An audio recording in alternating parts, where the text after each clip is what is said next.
பரிசுத்த ஆவியானவர் ரொம்ப முக்கியம், ரொம்ப ரொம்ப அவசியமான நம்முடைய வாழ்க்கையில, கிறிஸ்தவ வாழ்க்கையில வாழ்வதற்கு பரிசுத்த ஆவியானவர் ரொம்ப ரொம்ப முக்கியம். பரிசுத்த ஆவியானவர் நம்முடைய வாழ்க்கையில வரும்போது எல்லாம் மாறுகிறது. தேவன் நம்முடைய வாழ்க்கையில் யாரா இருக்க விரும்புகிறாரோ அல்லது நாம் எப்படிப்பட்டவரா இருக்க விரும்புகிறாரோ அப்படிப்பட்ட நிலையிலே நம்முடைய வாழ்க்கை மாறுவதற்குத்தான் பரிசுத்த ஆவியானவர் நம்மேலே வந்து இறங்குகிறார். பரிசுத்த ஆவியின் அபிஷேகம் என்று சொல்லுகிறோம், பரிசுத்த ஆவியின் ஞானஸ்நானம் என்று சொல்லுகிறோம். அவைகள் மூலமாக பரிசுத்த ஆவி நம்ம மேல வந்து தங்கும் போது நம்முடைய வாழ்க்கை இணைந்து விடுகிறது, மாறி விடுகிறது. யாரெல்லாம் பாக்கியவான்கள் என்று சொன்னால், பரிசுத்த ஆவியின் அபிஷேகத்தை பெற்றவர்கள் எல்லாம் அல்லது பரிசுத்த ஆவியின் நிறைவை பெற்ற எல்லா மனிதர்களும் பாக்கியவான்கள். அவர்கள் விசேஷமானவர்கள், அவருடைய வாழ்க்கையில வித்தியாசமான வாழக்கூடியவர்களாக இருக்கிறார்கள். அவனுக்கு என்னென்ன நிலையிலே தேவன் அவர்களை பயன்படுத்த விரும்புகிறாரோ அந்தந்த நிலைகளில் அவரவர்களுக்குரியான வரத்தை தேவன் வச்சிருக்கிறார், தர்றாரு, தந்திருக்கிறார். தேவனுடைய வார்த்தைக்கு நேராக நம்முடைய கவனத்தை திருப்புவோம். அப்போஸ்தலர் நடபடிகள் 2ஆம் அதிகாரத்தை எல்லாம் திருப்பிக் கொள்ளலாம். 1வது வசனம் ஆரம்பத்திலும் 4ஆம் வசனத்தின் ஆரம்பத்தையும் நான் வாசிக்கலாம். பெந்தெகோஸ்தே என்னும் நாள் வந்தபோது அவர்கள் எல்லாரும் பரிசுத்த ஆவியினாலே நிரப்பப்பட்டு, அல்லேலூயா, கர்த்தருக்கு ஸ்தோத்திரம் உண்டாவதாக. ஒரு குறிப்பிட்ட நாளில் ஜனங்கள் பெற்ற விசேஷ அனுபவத்தை நாம் என்ன செய்கிறோம், நாம் பார்க்கிறோம். அவர்கள் எல்லாரும் என்று, அவர்கள் எல்லாரும், ஒரு குறிப்பிட்ட நாள் இருக்கிறது. அது என்ன நாள்? பெந்தெகோஸ்தே என்றதான பண்டிகையின் நாள். பண்டிகை இஸ்ரவேல் ஜனங்களுக்கு விசேஷமானது. ஆனால் அது வெறும் கொண்டாட்டத்திற்கு மாத்திரம் நினைவூர்தலின் ஒரு பண்டிகையாக இருந்தது. ஆனால் இந்த நாளோ ஒரு விசேஷமான ஒரு நாளாக அது மாறி போனது. ஏனெனில் அவர்கள் எதற்காக காத்திருந்தார்களோ அந்த காத்திருந்த அந்த அனுபவத்தை அன்றைக்கு பெற்றுக்கொண்டார்கள். அதற்காக அவர்கள் நீண்ட நாட்கள் அவர்கள் காத்திருந்தார்கள். பிதாவினுடைய வாக்குத்தத்தம் நிறைவேறும்படியாக எல்லா சீஷர்களும் அவர்கள் காத்திருந்த போது எதிர்பார்க்கப்பட்டதான அந்த பரிசுத்த ஆவியானவர் பெந்தெகோஸ்தே என்றதான ஒரு நாளிலே அவர்கள் மேலே பொழிந்தருளப்பட்டார். ஆகியனால தான் இந்த அனுபவத்தை உடையவர்கள் என்ன சொல்கிறோம்னா பெந்தெகோஸ்தே சபை என்று சொல்லுகிறோம். ஏன் பெந்தெகோஸ்தே என்று சொல்லுகிறோம் என்றால், பெந்தெகோஸ்தே என்ற நாளிலே பெற்றுக்கொண்ட அனுபவத்தை உடைய விசுவாசிகள் உள்ள சபையா இருக்கிறபடினாலே நாம் பெந்தெகோஸ்தே சபை என்று சொல்லுகிறோம். அல்லேலூயா. அதுக்காக எத்தனை பேர் பெருமைப்படுறீங்க? எத்தனை பேர் சந்தோஷப்படுறீங்க? அல்லேலூயா. கர்த்தருக்கு ஸ்தோத்திரம் உண்டாவதாக. அப்ப ஆண்டவராகிய தேவன் அவர் இந்த பூமியில் இருந்த காலங்களில் அவர் பேசின சில முக்கியமான காரியங்களில் ஒன்று பரிசுத்த ஆவியானவருடைய தேற்றரவாளனை குறித்து ஆண்டவர் பேசினார். அவர், நான் போவேன், ஆனா அதுக்கு பதிலாக வேறொரு தேற்றரவாளனை நான் அனுப்புறேன்னு சொன்னார். அப்போ அவர் பரத்துக்கேறி போனாலும் நம்மோடு கூட இருக்கும்படியாக, நமக்கு இந்த உலகத்தில் உதவி செய்யும்படியாக, இந்த வாழ்க்கைகளுக்கு பலனை கொடுக்கும்படியாக நமக்காக கொடுக்கப்பட்டவர் தான் பரிசுத்த ஆவியாராகிய அந்த தேவனாக இருக்கிறார். கர்த்தருக்கு ஸ்தோத்திரம் உண்டாவதாக. பழைய ஏற்பாட்டு காலங்களிலே நீங்கள் பார்த்தீங்கன்னு சொன்னால், அன்றைக்கு யாரோ ஒரு மனிதன், அவன் சிம்சோனா இருக்கலாம், இன்னொரு மனிதன் தாவீதா இருக்கலாம், அல்லது ஏசாயாவா இருக்கலாம். இப்படிப்பட்ட ஒரு சில மனிதருக்கு மேலே பரிசுத்த ஆவியானவர் அவர் இறங்கி தங்கி இருந்தார். இதற்கு என்று சொன்னால், ஒரு தீர்க்கதரிசியின் மேலே தங்கியிருப்பார், அவன் தீர்க்கதரிசனம் சொல்வதற்காக. ஒரு நியாயாதிபதி மேலே ஆவியானவர் இறங்கி தங்கியிருப்பார் சொன்னால் அவரை நியாயம் விசாரிக்கும்படியாக. ஒரு ராஜாவாக அவனை தேவன் பரிசுத்த ஆவி இறங்கி வந்தால் அவன் நல்ல ராஜரீகம் பண்ணும்படியாக தேவன் அவனை அபிஷேகம் பண்ணி அங்கே பரிசுத்த ஆவியை தங்கியிருந்தால் சொல்லி பார்க்கிறோம். அந்த நாட்களில் யாரோ ஒரு நபர் தான், முழு ஒரு தேசத்திலும் யாரோ ஒருவர் அல்லது இருவர் தான் அப்படிப்பட்ட பாக்கியத்தை அவர்கள் பெற்றிருந்தார்கள். அவர்கள் யாரெல்லாம் பரிசுத்தாவின் அபிஷேகத்தை பெற்றார்களோ அவர்களை எல்லாம் நாம் சரித்திர புருஷர்களாய் வேதத்திலே பார்க்கிறோம். யாரெல்லாம் பரிசுத்தாவின் அபிஷேகத்தால் நிரப்பப்பட்டிருந்தார்களோ அவர்கள் சரித்திர புருஷர்களாய் இருக்கிறார்கள். அவர்களை வேதத்திலே பார்த்து நாம் பிரமிப்படைகிறோம். எப்படிப்பட்ட காரியங்களை அவர்கள் நடப்பித்திருக்கிறார்கள், எப்படி வாழ்ந்திருக்கிறார்கள் என்று பார்த்து என்ன செய்கிறோம்? பிரமிப்படைகிறோம். பிரமிப்படைந்து பழைய பாட்டு மனிதர்கள் ஆச்சரியப்பட்டுதான் போனார்கள். ஆனால் புதிய பாட்டு பரிசுத்தவான்களாய் இருக்கிற நாம் அந்த பார்த்து பிரமிப்படைவு மாத்திரமல்ல, அதே பரிசுத்த ஆவியானவரை நாமும் பெற்று அந்த அனுபவத்தை பெற்று நாமும் இந்த உலகத்தில் பிரகாசிக்க, நாமும் அவரோடு உறவை ஏற்படுத்திக் கொண்டு நாமும் ஆசீர்வதிக்கப்பட, நாமும் நன்மைகளை பெற்றுக்கொள்ளும்படியாக பரிசுத்த ஆவியானவர் பெந்தேகோஸ்தே என்ற நாளிலே அவர் சம்பூர்ணமாக பொழிந்தருளப்பட்டார். அன்று முதற்கொண்டு யாரெல்லாம் தாகத்தோடு இருக்கிறார்களோ, யாரெல்லாம் விசுவாசத்தோடு இருக்கிறார்களோ, விசுவாசத்தோடு கூட யாரெல்லாம் தேவனிடத்தில் கேட்கிறார்களோ அவர்கள் எல்லாரும் மேலும் பரிசுத்த ஆவி இறங்கி வருகிறார். எல்லாரும் பரிசுத்த ஆவியினால் நிரப்பப்பட்டு அந்த அற்புதத்தை, இந்த ஆசீர்வாதத்தை, அந்த மேன்மையை அவர்கள் பெற்றுக் கொள்கிறார்கள். கர்த்தருக்கு ஸ்தோத்திரம் உண்டாவதாக.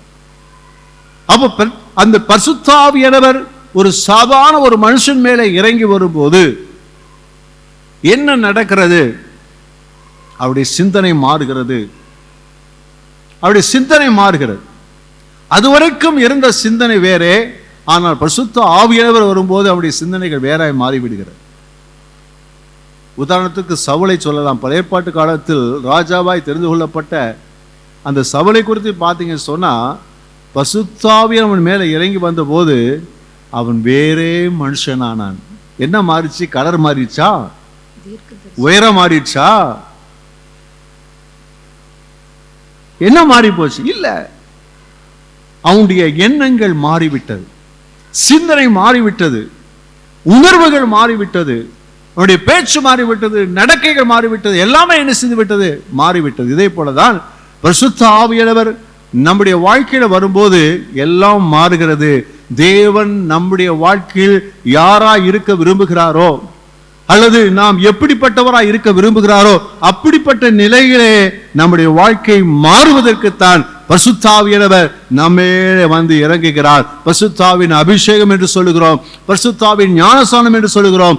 அவைகள் மூலமாக பரிசுத்த ஆவி நம்மேலே வந்து தங்கும் போது நம்முடைய வாழ்க்கை இணைத்து விடுகிறது, மாறி விடுகிறது.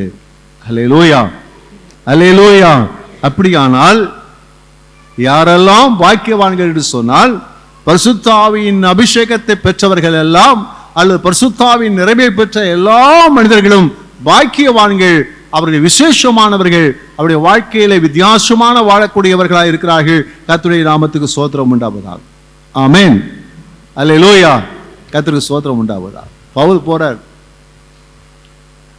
போய் ஒரு சபையில கேட்கிறார், நீங்கள் விசுவாசிகளான போது பரிசுத்த ஆவியை பெற்றீர்களா அப்படின்னு கேள்வி கேட்கிறார்.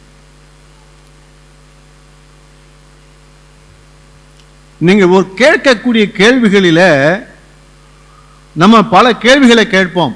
ஒருத்தரை பார்க்கும்போது சாப்பிட்டீங்களா, நைட் நல்லா தூங்குனீங்களா, வீட்டில எல்லாம் எப்படி இருக்கிறாங்க அப்படின்னு கேட்போம். ஆனா இவர் கேட்கிற முதல் கேள்வின்னா, நீங்கள் விசுவாசிகளான போது பரிசுத்த ஆவியை பெற்றீர்களா?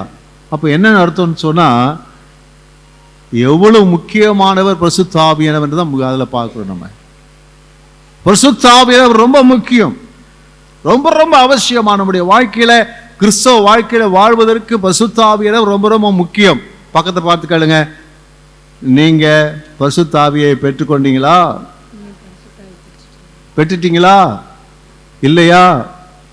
இல்லைன்னா நீங்க பெற்றணும், வேற வழியே கிடையாது. பரிசுத்த ஆவியானவர் இல்லாம ஒரு வாழ்க்கை, கிறிஸ்துவ வாழ்க்கை வாழ்வது என்பது மிக மிக கடினமானது.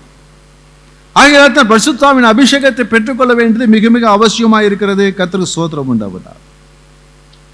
அப்போ பரிசுத்த ஆவியானவர் அவரை பெற்றுக்கொள்ளும் போது, பரிசுத்த ஆவியின் ஞானஸ்நானத்தை பெற்றுக்கொள்ளும் போது அல்லது பரிசுத்த ஆவியின் நிறைவை பெற்றுக்கொள்ளும் போது ஒரு மனிதன் எப்படியெல்லாம் இருக்க முடியும் அல்லது எப்படி இருப்பார், அதான் ரொம்ப முக்கியமான.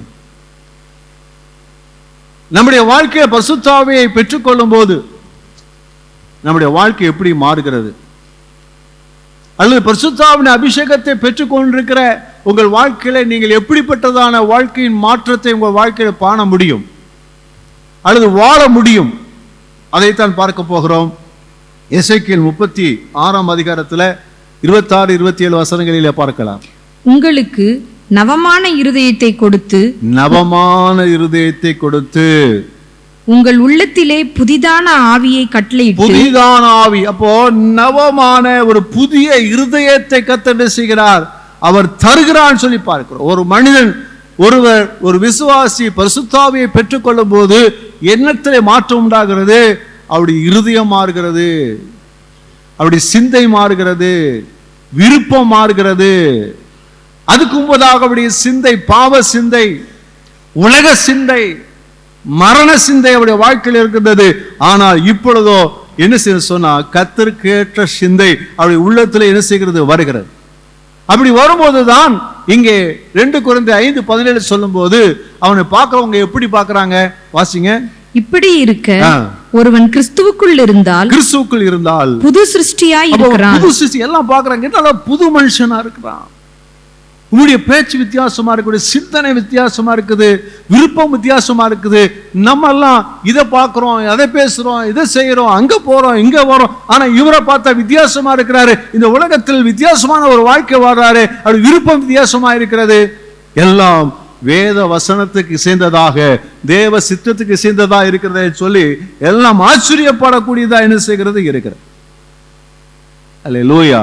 அப்போ மனிதன் என்ன செய்கிறான்? பரிசுத்தான அபிஷேகத்தை பெற்றுக்கொண்ட போது, பரிசுத்த ஆவியுடைய இருதயத்தை அவர் மாற்றும் போது என்ன நடக்கிறது சொன்னால், அவர் இதுவரைக்கும் தனது விருப்பத்தை நிறைவேற்றுகிற ஒரு மனுஷனா இருக்கிறார். ஆனா பரிசுத்த ஆவி வந்ததுக்கு அப்புறம் இதிலே தேவ சித்தம் என்ன என்று அவர் கண்டு அதிலே நடக்கிற அனுபவம் அவருக்குள்ளே வருகிறது.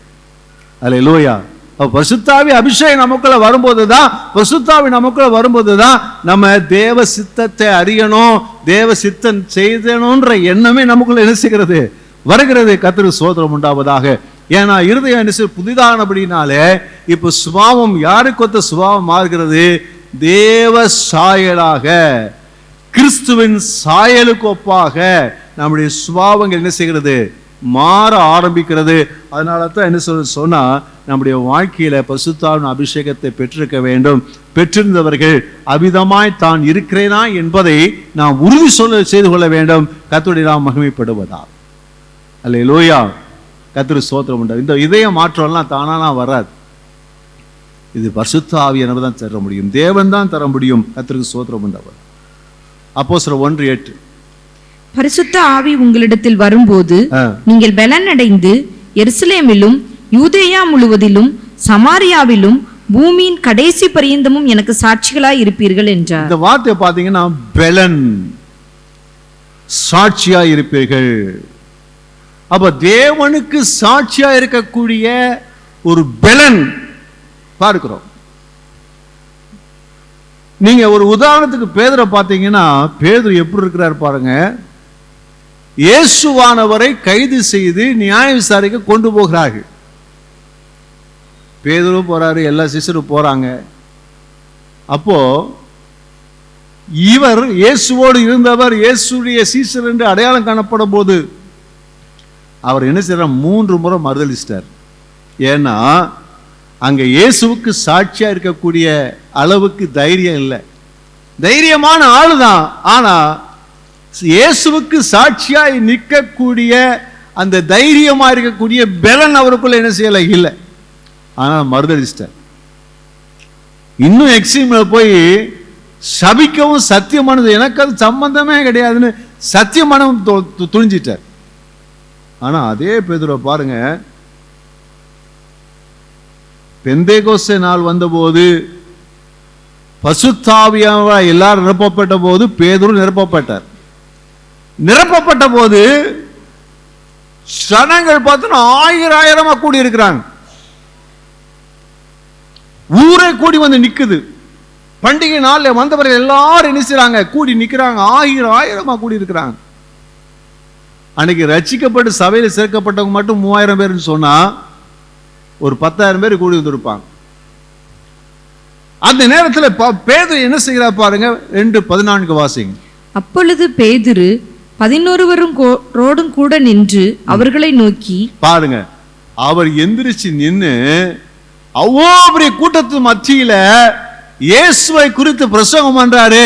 அவரை நீங்க தான் கொலை செஞ்சீங்க, அவர்தான் ரட்சகர், அவர்தான் ஆண்டவர், நீங்க மனம் திரும்புங்க, ஞானஸ்நானம் பெறுங்க அப்படின்னு சொல்லி அந்த 10,000 பேருக்கும் பிரசங்கம் பண்றாரு. பாருங்க, இந்த தைரியம் எங்க இருந்து வந்தது? எங்க இந்த தைரியம் வந்தது? இந்த தைரியம் எங்க இருந்து வந்தது? அல்லேலூயா. காரணம் சொன்னா இந்த பரிசுத்தாவியானவருடைய நிறைவு அங்கே வந்தபடியினாலே, பரிசுத்தாவின் அவருக்குள்ள இருந்தபடியினாலே எதற்கும் பயப்படாத ஒரு தைரியம் அவருக்குள்ளே வந்ததுன்னு சொல்லி பார்க்கிறோம். அல்லேலூயா. நம்ம எல்லாருமே கர்த்தருக்கு சாட்சிகளா இருக்க வேண்டும், கர்த்தருக்கு சாட்சிகளா இருக்க வேண்டும். ஆண்டவர் சொன்னார், புறப்பட்டு போய் சகல ஜாதிகளை சீஷராக்கு சொன்னாரு. அப்ப அதுக்கு போகணும்னு சொன்னா நமக்கு பலன் வேணுமே. அந்த பலனை கொடுக்கும்படியாகத்தான் பரிசுத்தாவின் நமக்குள்ள என்ன செய்கிறார், அவர் வந்திருக்கிறார். அல்லேலூயா. கர்த்தருக்கு ஸ்தோத்திரம். அதுல பாத்தீங்கன்னா 4ஆம் அதிகாரம் அப்போஸ்தலர் 4ல 19-20 வசனங்களில வாசிக்கும் போது இங்கே பேதுரு, யோவான் அவர்கள் செய்த அற்புதத்தின் நிமித்தமாக திரளான ஜனங்கள் வருகிறார்கள். அவர்களுக்கு பிரசங்கத்தை பண்றாங்க. பிரசங்கம் பண்ணும்போது நியாய சங்கம் அவரை கூப்பிட்டு வச்சு பயங்கரமா மிரட்டுறாங்க. மிரட்டி இயேசு குறித்து பிரசங்கம் பண்ணக்கூடாது அப்படின்னு சொல்லி பயங்கரமா மிரட்டுறாங்க. அப்போ பேதுரு என்ன சொல்றா பாருங்க, பேதுரும் யோவானும் அவர்களுக்கு பிரதியுத்தரமாக தேவனுக்கு செவி கொடுக்கிறதை பார்க்கிலும் உங்களுக்கு செவி கொடுக்கிறது தேவனுக்கு முன்பாக நியாயமாய் இருக்குமோ என்று நீங்களே நிதானித்து பாருங்கள். நாங்கள் கண்டவைகளையும் கேட்டவைகளையும் பேசாமல் இருக்க கூடாதே என்றார்கள். என்ன தைரியமா பேச பாருங்க. அவங்கள அதிகாரம் உள்ளது, நினைச்சா கைது செய்யலாம், நினைச்சா எந்த சித்திரம் பண்ணலாம், கொலையும் பண்ணக்கூடிய அளவுக்கு அவங்க அதிகாரம் இருக்கிறது. ஆனாலும் கண்டதையும் கேட்டதையும் நாங்கள் சொல்லாமல் இருக்க முடியாது. அல்லேலூயா. கையை தட்டி கர்த்தரை மகிமைப்படுத்துவோமா? அல்லேலூயா. இந்த தைரியம், இந்த தைரியத்தை தருகிறது யாருன்னு சொன்னா பரிசுத்த ஆவியானவர் தான். இப்படிப்பட்ட தைரியத்தை தேவன் தருகிறார். அல்லேலூயா. நீங்க பரிசுத்த ஆவியை பெற்றுக்கொண்டால், பரிசுத்த ஆவியிலே தொடர்ந்து நிறைந்திருந்தால், அந்த பரிசுத்த ஆவியானவர் இதை காட்டிலும் அதிகமான தைரியத்தை நமக்கு தர உண்மையுள்ளவராய் இருக்கிறார். கர்த்தருக்கு ஸ்தோத்திரம் உண்டாவதா. அல்லேலூயா. கர்த்தருக்கு ஸ்தோத்திரம். அடுத்து பாத்தீங்கன்னா இங்கே கலாத்தியர் 5ஆம் அதிகாரம் 22-23 வசனங்களே பார்க்கும்போது கனிகள் என்று சொல்லப்பட்டிருக்கிறது. வாசிங்க. ஆவியின் கனியோ, போதும். ஆவியின் கனி, பரிசுத்த ஆவியானவர் கொடுக்கிற கனி, அல்ல பரிசுத்த ஆவியானவரால் உண்டாகிற கனி என்று சொல்லப்பட்டிருக்கிறது. இயேசுவானவர் அத்திமரத்தை அருகிலே போகிறார். போயிட்டு ஏதாவது பழங்கள் கனிகள் அகப்படுமான்னு பார்க்கிற, ஒன்றும் கிடைக்கல இல்லையா? இன்றைக்கும் அநேக விசுவாசிய வாழ்க்கையில் ஆண்டவர் பார்க்கிறார், ஏதாவது கனி கிடைக்குமான்னு பார்க்கிறார். ஏதாவது கனி இருக்குதா அப்படின்னு சொல்லி. கனின்னு பழம். நம்ம பழம் விரும்பி சாப்பிடுவோம். இந்த சீசன்ல நம்ம என்ன பழம் விரும்பி சாப்பிடுவோம்? மாம்பழம். அல்லேலூயா. சொன்ன உடனே நாக்கில் என்னமோ. அப்ப இந்த சீசன்ல நமக்கு மாம்பழம். அப்போ இதே போலதான் தேவன் கிறிஸ்துவ வாழ்க்கையை ருசி பண்ணக்கூடிய, ருசி கொடுக்கக்கூடிய அழகான, நேர்த்தியான, ருசியான கனிகளை கர்த்தர் நம்முடைய லைஃப்ல வச்சிருக்கிறார். இந்த கனிகளை பார்த்து அநேகர் ஆசீர்வதிக்கப்படணும். அதுக்காக கர்த்தர் நமக்குள்ள வாழ்க்கையில் தரார். யார் தரார்னா பரிசுத்த ஆவியானவர் நமக்கு தரார். இந்த நமக்கு பரிசுத்த ஆவியானவர் வந்தால் அவர் இருப்பதற்கு அடையாளமா இருக்கக்கூடிய இந்த கனி என்ன செய்யும்? வெளிப்பட ஆரம்பிக்கும். அது என்னென்ன கனி? அன்பு, சந்தோஷம், சமாதானம், நீடிய பொறுமை, நற்குணம், விசுவாசம், சாந்தம், இச்சை அடக்கம். அல்லேலூயா. இதெல்லாம் எப்போ வருது? நம்மால முடியாதுதான். அன்பா இருக்க முடியாதுதான், சந்தோஷமா இருக்க முடியலதான். இந்த கஷ்டத்துல, இந்த பிரச்சனை எப்படி சந்தோஷமா இருக்கிறது? சமாதானம், சண்டை சச்சரவா இருக்குது, சமாதானமா இருக்க முடியல. யாரை பார்த்தாலும் சண்டை போன மாதிரி இருக்குது, பொறுமையா இருக்க மாட்டேங்குது. ஆனா எல்லாவற்றுக்கும் மேலே பரிசுத்தாவியம் வந்து விட்டால் இது தானா நம்முடைய வாழ்க்கையில வர ஆரம்பிச்சிடும். அன்பு வரும். அல்லேலூயா. ஆண்டவர் சொல்ற, உன் சத்துருவை சிநேகிங்கன்னு சொல்ற.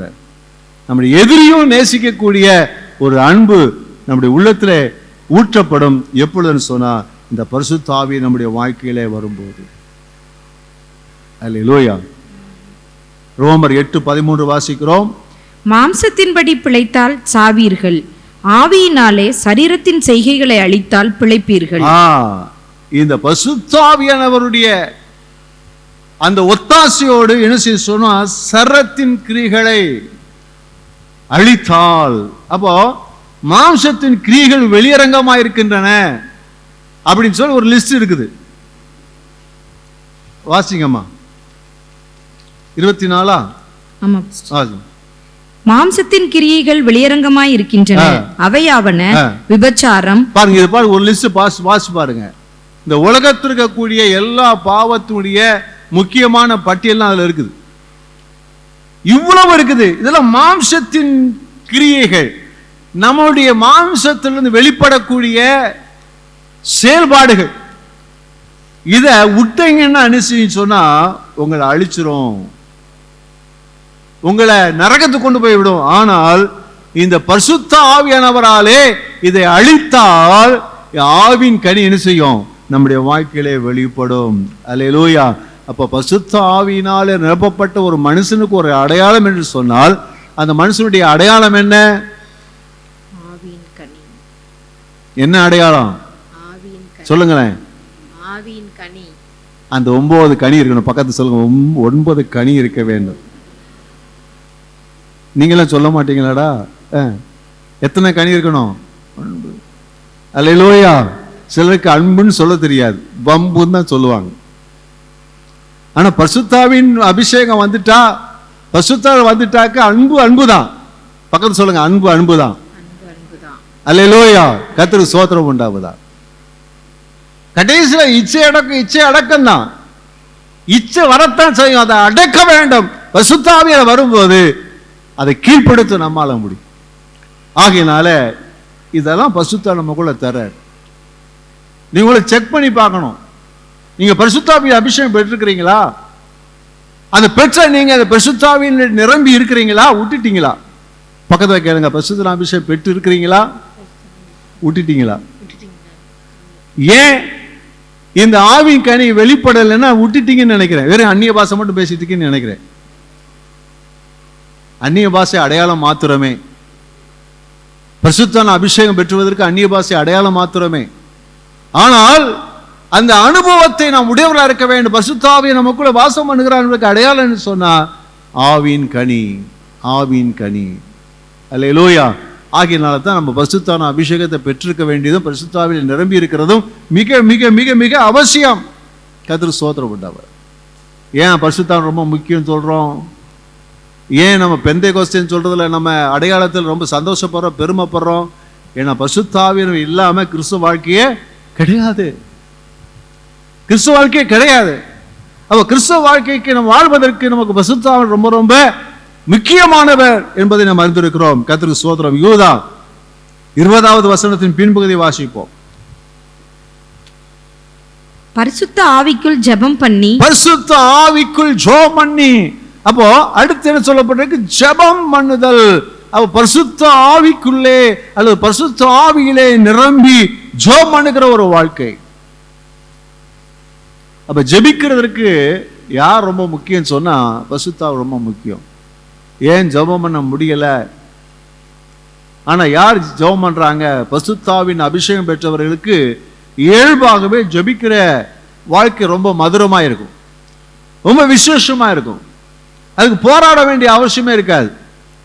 பரிசுத்த ஆவியிலே நிரம்பி இருக்கிற மனிதன் அவனுடைய ஜெப வாழ்க்கை நீங்க கவனிச்சு பார்த்தீங்கன்னா, அவரு ஆவியிலே நிரம்பி அவர் ஜெபம் பண்றாரு, அந்நிய பாஷை பேசி ஜெபம் பண்றாரு. 1 கொரிந்தியர் 14:2 சொல்லியிருக்கிறது, அந்நிய பாஷையிலே பேசுகிறவன் மனுஷனிடத்திலே பேசாமல் தேவனிடத்திலே பேசுகிறபடியா ரகசியங்களை பேசுகிறான். அப்ப ஜெபத்தில தேவனோட டைரக்டா பேசுறார், தான் அறியாத பாஷைகளிலே பேசுகிறார், ஒருவரும் அறியாத பாஷைகளிலே பேசுகிறார். அவர் பேசும்போது இவருக்கே தெரியல என்ன ஜெபம் பண்றான்னு தெரியல, என்ன நடக்குதுன்னு சொல்லி சொன்னா ரோமர் 8:24 சொல்லிருக்கிறபடி ஆவியானவர் தாமே வாக்கு கடங்காத பெருமூச்சுகளோடு, ரோமர் 8:26 ஆவியானவர் தாமே வாக்கு கடங்காத பெருமூச்சுகளோடு என்ன செய்றாராம்? விண்ணப்பம் பண்ணுகிறார். அல்லேலூயா. நம்ம வண்டியை ஸ்டார்ட் பண்ணா போதும், பரிசுத்த ஆவி என்ன செஞ்சிருவாரு? அவரே நமக்காக ஜெபம் பண்ண ஆரம்பிச்சிருவாரு, அவரே வார்த்தைகள் கொடுப்பாரு, அவரே ஜெபம் பண்ணுவாரு, இடம் கொடுத்துருவாரு. நம்முடைய ஜெப வாழ்க்கை என்ன செய்யும்? அற்புதமா என்ன செய்ய இருக்கும். அதனால தான் நம்முடைய வாழ்க்கையில் பரிசுத்தர் ரொம்ப அவசியம். பரிசுத்த ஆவியானவர்ல நிரம்பப்பட்டு விட்டுட்டீங்கன்னா திருப்பி பரிசுத்த ஆவியில் நிரம்பி இருங்கள். ஜெப வாழ்க்கைக்கு மிக மிக பிரயோஜனமானவர், அவசியமானவர் என்று சொன்னால் பரிசுத்த ஆவியானவர் தான். அல்லேலூயா. கர்த்தருக்கு ஸ்தோத்திரம் உண்டாகும். ரோமர் 8:14 மேலும் எவர்கள் தேவனுடைய ஆவியினாலே நடத்தப்படுகிறார்களோ. அடுத்து ஒரு பெரிய அற்புதம் பாருங்க. பரிசுத்த ஆவியை நீங்க பெற்றிருந்தீங்கன்னு சொன்னா உங்களுக்கு கொடுக்கப்படுகிற பெரிய அற்புதமான கிருபை, நம்ம நடத்துறதற்கு ஒரு அற்புதமான ஒரு நபராக இந்த பரிசுத்த ஆவியாகிய தேவன் இருக்கிறார்.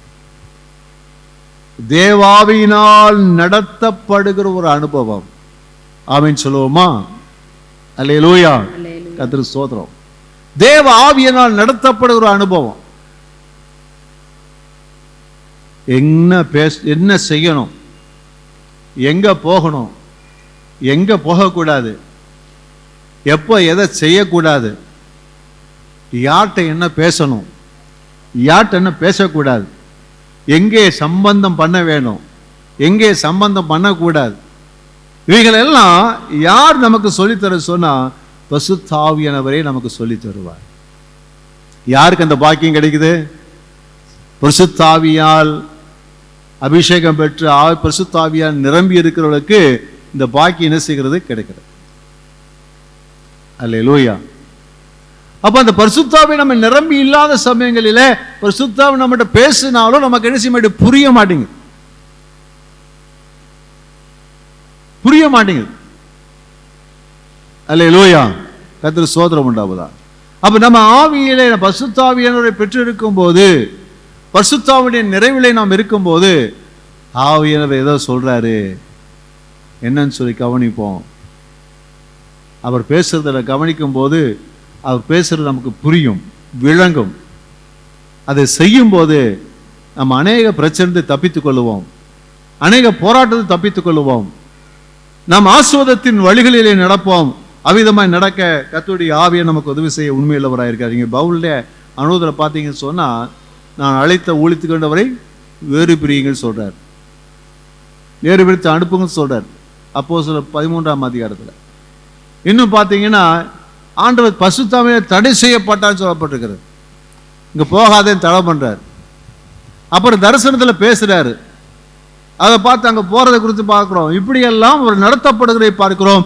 ஆகையினால தான் நம்முடைய வாழ்க்கையில பரிசுத்த ஆவி வரும்போது நம்முடைய வாழ்க்கை ரொம்ப எளிதா மாறிடுது, ரொம்ப ஈஸியா மாறிடுது. ஆமென் சொல்லுவோமா? அங்கங்க போய் முட்டி மோதி மண்டையை உடைச்சி கத்துக்கிட்டு வர்றதுக்குள்ள அவரே நம்ம சொல்லி நடத்திட்டாருன்னா ஒரு பிரச்சனையுமே இல்லையே.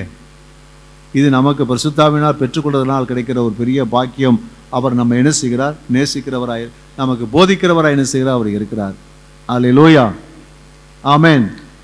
ஆமென் சொல்லுவோமா? அல்லேலூயா சொல்லுவோமா? அல்லேலூயா சொல்லுவோமா? இவ்வளவு அற்புதமான நிலையில பரிசுத்த நமக்கு உதவி செய்ய ஆயத்தமா இருக்கும்போது ஏன் நம்ம அவரை அனுபவிக்காம இருக்கணும்? அவரை பெற்றுக்கொள்ளணும். அவருடைய நிறைவில் நாம் நிரம்பி இருக்க வேண்டும். அது நமக்கு ஆசீர்வாதமாக என்ன செய்ய இருக்கும். அது மாத்திரமல்ல, எபேசியர் 4:3 வாசிக்கிறோம், ஆவின் ஒருமையை காத்துக்கொள்வதற்கு ஜாக்கிரதையாய் இருங்கள் அப்படின்னு சொல்லியிருக்கிறேன். அது எங்க பார்க்கலாம்னா அப்போஸ்தலர் 2:40 பார்த்தீங்கன்னா, அந்த ஆவின் ஒருமையை எப்படி காத்துக்கொண்டார்கள், சபையில அங்கு விசுவாசிகள் எல்லாம் ஒருமித்து இருந்து, வாசிங்க, அவர்கள் அப்போஸ்தலருடைய உபதேசத்திலும் உபதேசத்திலும் அந்நியோன்யத்திலும் அப்பம் பிட்குதலிலும் ஜெபம் பண்ணுதலிலும் உறுதியாய் தரித்திருந்தார்கள். எல்லாம் என்ன ஒன்று சேர்ந்திருந்தார்கள். அவர்களுக்கு சபை ரொம்ப முக்கியமானதா இருந்தது. சபை என்பது சாதாரணமானதல்ல. அவர்களுக்கு சபை என்பது தங்கள் ஜீவனுக்கு அடுத்ததா இருந்தது, தேவனுக்கு அடுத்ததா இருந்தது. அவர்கள் சபைகளை கூடி அவர்கள் இவ்விதமாக அப்பம் விட்டார்கள், ஒருமித்திருந்தார்கள். இவ்விதமாக அவர்கள் காரியங்களை செய்து கொடுத்து பார்க்கிறோம். இவ்விதமாக அவர்கள் சபையோடு கூட இணைந்திருந்தார்கள், இணைந்து செயல்பட்டார்கள், இணைந்து காரியங்களை நடப்பித்தான்னு சொல்லி பார்க்கிறோம். அப்போ பரிசுத்தான அபிஷேகம் பெற்ற ஒரு மனிதன் எப்படி இருப்பாருன்னா, சபையை ரொம்ப என்ன செய்வாரு, அவர் நேசிக்கிறவராக இருப்பாரு. சபையில என்ன காரியம் இருந்தாலும் முதல்ல அந்த செய்வார். பக்கத்தில் சொல்லுங்க, அவர் சபையை நேசிப்பார். சபையில எந்த காரியம் முதல்ல செய்கிறவராக இருப்பார். அல்லேலூயா. அவ்விதமாய் கர்த்தர் நடத்த உண்மையுள்ளவராக இருக்கிறார். பரிசுத்த ஆவியின் இந்த நிலைகளில் எல்லாம் நமக்கு உதவி செய்கிறவராக இருக்கிறார். கடைசியா பார்த்தீங்கன்னா, இந்த பரிசுத்த ஆவியானவரை பெற்று அதில் நிரம்பி இருக்கும் போது நம்ம எப்படிப்பட்டவர்களாக இருக்கிறோம். 1 கொரிந்தியர் 12:7 வாசிக்கிறோம், ஆவியினுடைய அனுக்கிரகம் அவனவனுடைய பிரயோஜனத்திற்கென்று அளிக்கப்பட்டிருக்கிறது. ஆவியானவர் நமக்கு அநேக கிருபை வரங்களை என்ன செய்கிறார்னு வச்சிருக்கிறார். கர்த்தருக்கு ஸ்தோத்திரம் உண்டாகட்டும். அந்த அதிகாரம் பூரா படிச்சு பார்த்தீங்கன்னா, அந்த ஆவியினாலே, வாசிங்க, ஒருவனுக்கு எப்படியெனில் ஒருவனுக்கு ஆவியினாலே ஞானத்தை போதிக்கும் வசனமும் வேறொருவனுக்கு அந்த ஆவியினாலே அறிவை உணர்த்தும் வசனமும். போதும். அப்போ இது பார்த்தீங்கன்னா 9 வரங்களை குறித்து இங்க சொல்லி இருக்கிற வரங்கள். இது யாருக்காக வச்சிருக்கிறான்னு சொல்லி சொன்னா, ஒவ்வொருவருக்கும் புரோஜனப்படுத்துவதற்காக அளிக்கப்பட்டிருக்கிறது. பரிசுத்த ஆவியானவர் வரும்போது அந்த பரிசுத்த ஆவி என்ன சொன்னா, அவர் வரங்களோட வருகிறார். வரங்கள் வச்சிருக்கிறார். அது விசேஷமாக 9 வரங்கள் இருக்குது. குணமளிக்கும் வரங்கள் இருக்குது, விசுவாச வரம் இருக்குது, ஞானத்தை போதிக்கும் வசனம் இருக்குது, அறிவை உணர்த்தும் வசனம் இருக்கிறது, தீர்க்க தரிசனம் வரம் இருக்குது, அந்நிய பாஷை வரம் இருக்குது, வியாக்கியான வரம் இருக்குது, இல்லையா? இப்படிப்பட்டதான வரங்களை ஆவியானவர் அவருக்கு என்னென்ன பயன்படுத்த வேண்டுமோ அப்படிப்பட்ட வரங்களை என்ன செய்கிறார், அவர் தருகிறவராய் இருக்கிறார். கர்த்தருக்கு ஸ்தோத்திரம் உண்டாவதா. தேவனுடைய ராஜ்யத்தில் நீங்களும் நானும் சாதாரணமாக இருக்க தேவன் விரும்பவே இல்லை. தேவன் நம்ம எல்லாரும் ஒரு நோக்கத்தோடு வச்சிருக்கிறார். எதற்காக சொன்னா, பூமிக்கு உப்பாக, உலகத்திற்கு வெளிச்சமாய் கத்த வச்சிருக்கிறார். அப்போ இந்த உலகத்தில் நாம் இருளை அகற்ற வேண்டியவர்கள், இந்த உலகத்திற்கு வேண்டியதான அந்த பாவத்தை பிசாசின் கிரியில் அழிக்க வேண்டியவர்கள், அழித்து இந்த உலகத்திற்கு ஒரு சமாதானத்தையும் அதே சமயத்தில் இயேசுவாகிய அந்த வெளிச்சத்தை கொண்டு வரக்கூடியவர்களாக நாம் இருக்கிறோம். அதுக்கு பயன்படுத்தும்படியாக தேவன் 9 விதமான வரங்களை தேவன் நமக்கு தர, ஒரு குணமாக்க வரத்தை தரார். குணமாக்கும் வரங்கள் அவைகளை தர்றார். ஒருவருக்கு தீர்க்க தரிசன வரத்தை தர்றார். ஒருவருக்கு ஞானத்தை உணர்த்தும் வசனத்தை தர்றார். அறிவை உணர்த்தும் வசனத்தை தர்றார். விசுவாச வரத்தை தர்றாரு. அற்புதம் செய்யும் சக்தியை தருகிறார். இப்படிப்பட்டதான வரங்களை யார் தருகிறார் சொன்னா, இந்த பரிசுத்த ஆவியானவர் தர்றாரு. யாரையும் சும்மாவே விட மாட்டார். அவனுக்கு என்னென்ன நிலையிலே தேவன் அவர்களை பயன்படுத்த விரும்புகிறாரோ அந்தந்த நிலைகளில் அவரவர்களுக்குரியான வரத்தை தேவன் வச்சிருக்கிறார், தர்றாரு, தந்திருக்கிறார். அப்ப சொல்லுங்க, அப்படிப்பட்ட நிலையிலே தேவன் நமக்குள்ள ஒரு வரத்தை தந்திருக்கிறபடினாலே நம்ம சாதாரணமான ஆட்களா? பக்கத்தில் சொல்லுங்க, நம்மள சாதாரணமான ஆட்களா? உங்களுக்குள்ள குணமாக்கும் வரங்கள் இருக்குமானால் பிசாசு உங்களை கண்ட கிடு கிடு கிடு கிடு நடுங்குவான். இப்படி பார்த்தாலே பிசாசு போகும். கையை நீட்டினா ஓடும், கையை வச்சா ஓடும். அல்லேலூயா, கர்த்தருக்கு ஸ்தோத்திரம் உண்டாவது. தீர்க்க தரிசன வரம் ஒருத்தரை பார்த்துட்டாலே தெரிய செய்யும், அந்த வரம் கிரியை செய்ய ஆரம்பிக்கும். அவருடைய காரியங்களை குறித்து தேவன் வெளிப்படுத்துவார், சொல்வதற்கு ஏதுவாக இருக்கும். இதே போலதான் வெளிப்பாட்டு வரங்கள் எல்லாம் நமக்கு பயனுள்ளவைகள். இவைகள் எல்லாம் கர்த்தர் நமக்கு தான் வச்சிருக்கிறார். எப்போ கிடைக்குதுன்னு சொன்னா, பரிசுத்தாவின் அபிஷேகத்தை பெற்றுக்கொள்ளும் போதே தேவன் நமக்குள்ள அந்த வரங்களை என்ன செய்ய தர்றார்.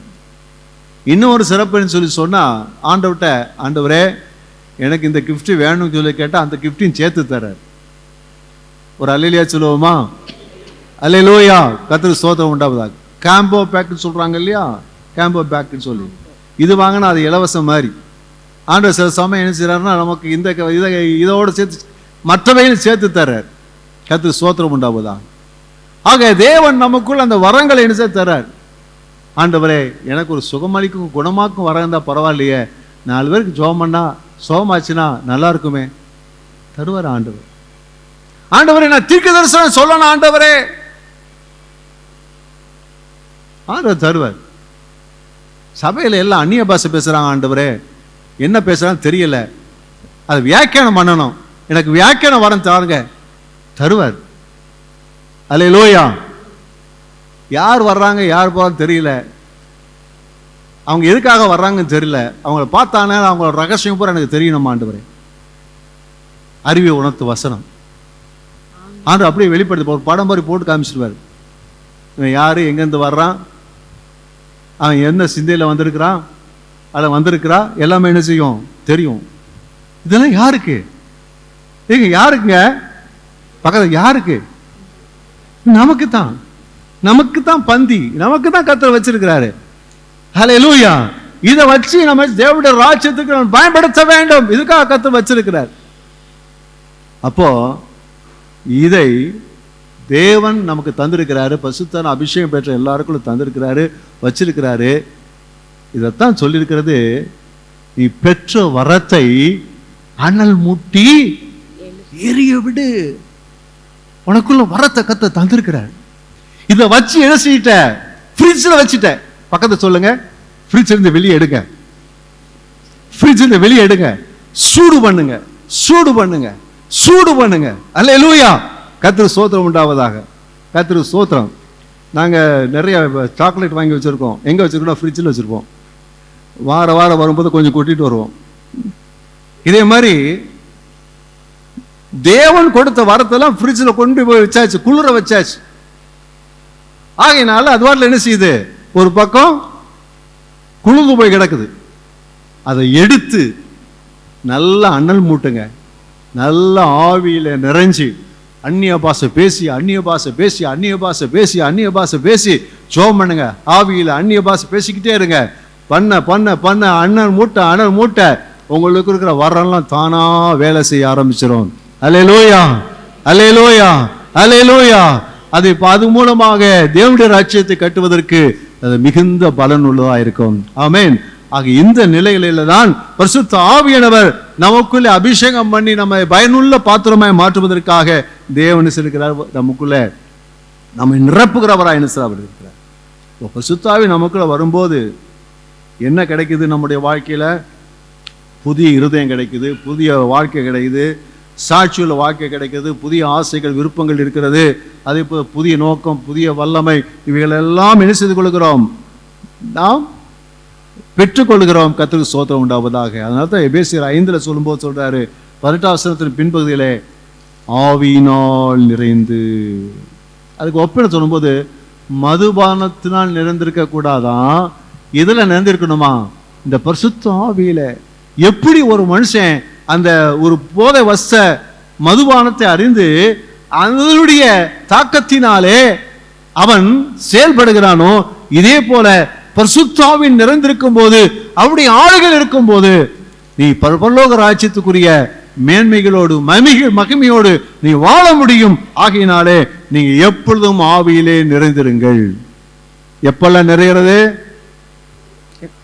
ஆராதனைக்கு வரும்போது மாத்திரமா? எப்பொழுதும் ஆவியிலே நிறைந்திருங்கள். கர்த்தருக்கு ஸ்தோத்திரம் உண்டாகுதா?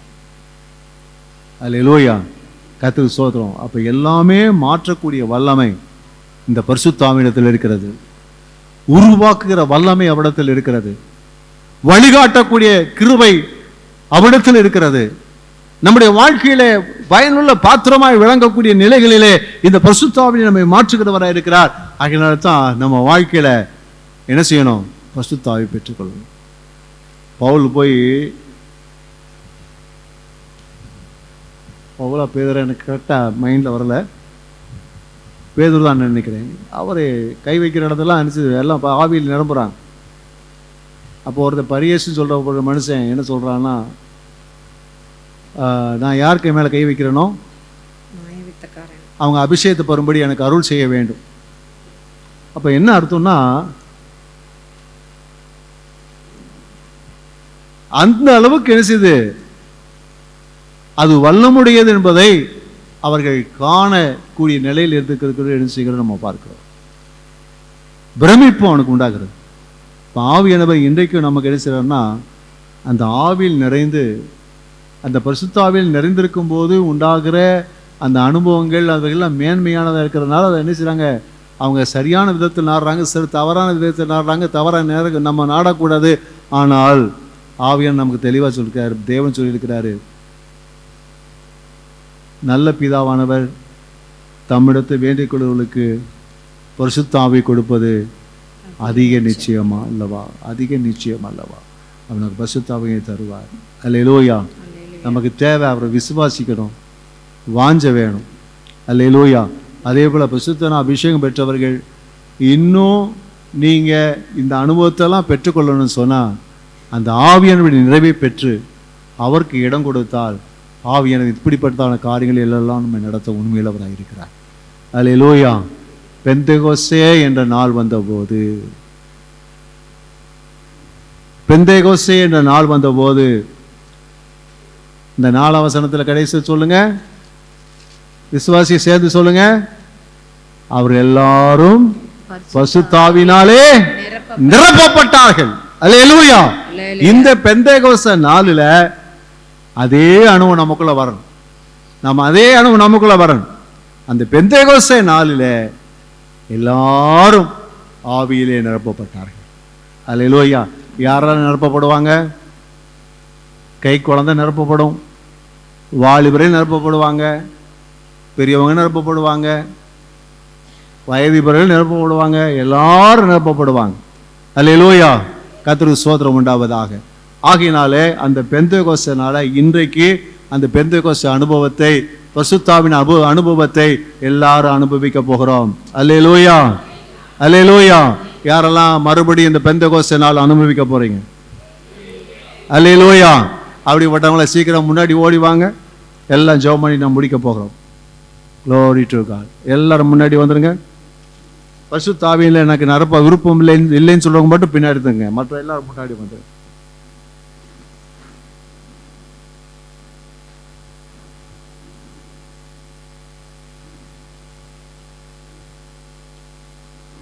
பரிசுத்த ஆவியானவர் எவ்வளவு அற்புதமானவர், எவ்வளவு ஆச்சரியமானவர்.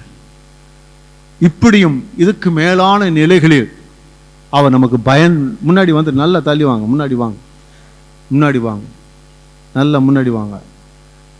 எவ்வளவு விசேஷமானவர், எவ்வளவு மகிமையானவர், நம்ம எவ்வளவாய் நேசிக்கிறார், நம்மோடு கூட இருந்து அவர் நம்முடைய வாழ்க்கையில செய்கிற காரியங்கள் எல்லாம் எவ்வளவு விசேஷமா இருக்கிறது, எவ்வளவு விசேஷமா இருக்கு, எவ்வளவு விசேஷமா இருக்கிறது. இன்றைக்கு ஒரு மாற்றம் உங்க வாழ்க்கையில் வரப்போகிறது.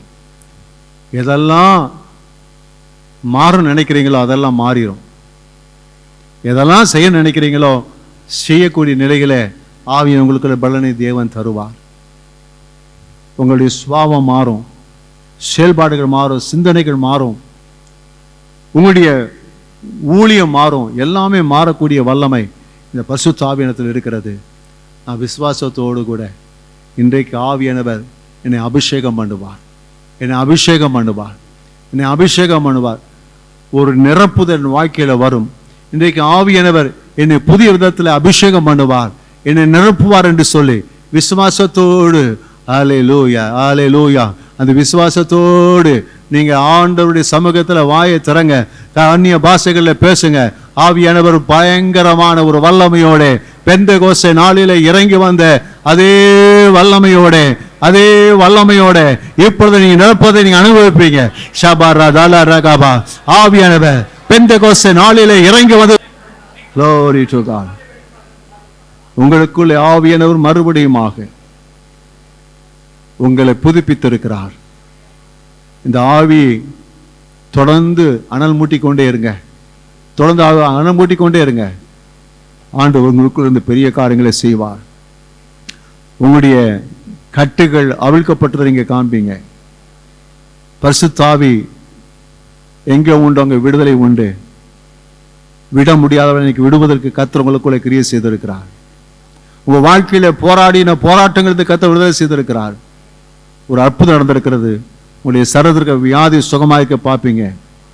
உங்களில் அநேகருக்கு பரலோகம் திறக்கப்பட்டதை பார்த்தீங்க. இயேசுவுடைய அந்த சாயலை நீங்க பார்த்தீங்க. தேவன் இந்த காரியங்களை உங்களுக்கு செய்திருக்கிறார். இதெல்லாம் பரிசுத்த ஆவியை நமக்குள்ளே நடப்பிக்கிற அற்புதமான கிரியைகள். கர்த்தருக்கு ஸ்தோத்திரம் உண்டாவதாக. தொடர்ந்து வீட்டில் போய் அந்நிய பாஷையில பேசி ஜெபம் பண்ணி கொண்டே இருங்க. இன்னும் பெரிய காரியங்கள் வாழ்க்கையை அனுபவிப்பீங்க. கர்த்தர் உங்களை கொண்டு பெரிய காரியங்களை செய்வார். எல்லா கரங்களை தட்டி கர்த்தரை மகிமைப்படுத்துவோமா? அல்லேலூயா. Glory, glory, glory, glory, glory, glory, glory. Thank you Lord, thank you Lord, thank you Lord, thank you Lord. நன்றியோடு உம்மை ஸ்தோத்திரம் பண்ணுகிறோம், நன்றியோடு உம்மை ஸ்தோத்திரம் பண்ணுகிறோம், நன்றியோடு உம்மை ஸ்தோத்திரம் பண்ணுகிறோம். நல்ல பிதாவே, இயேசுவின் நாமத்தில் உம்மை துதிக்கிறோம். இந்த பெந்தெகோஸ்தே நாளிலே எங்கள் வாழ்க்கையில் ஒரு பெந்தெகோஸ்தே நாளாக இந்த நாளை மாற்றியிருக்கிறதுக்காக ஸ்தோத்திரம். இந்த பெந்தெகோஸ்தே அக்கினி நம்முடைய பிள்ளைகள் வாழ்க்கையில் தொடர்ந்து கொழுந்து விட்டு எரிக்கட்டும். ஆண்டவரே, ஒரு ஒரு புதுப்பிக்கப்பட்ட உறவு தேவனோடு உண்டாகட்டும், நடத்துதல் உண்டாகட்டும், அக்கினியாய் பற்றி இருக்கிற வாழ்க்கை உண்டாகட்டும். ஆண்டவரே, கர்த்தருக்காக வாழ்கிற வாழ்க்கை உண்டாகட்டும். மறுபாக்கப்பட்ட ஒரு வாழ்க்கை அனுபவிக்க உதவி செய்யுங்க. இப்படி பிள்ளைகளை ஆசீர்வதிக்கிறேன். இயேசுவின் நாமத்தில் நல்ல பிதாவே, ஆமென்.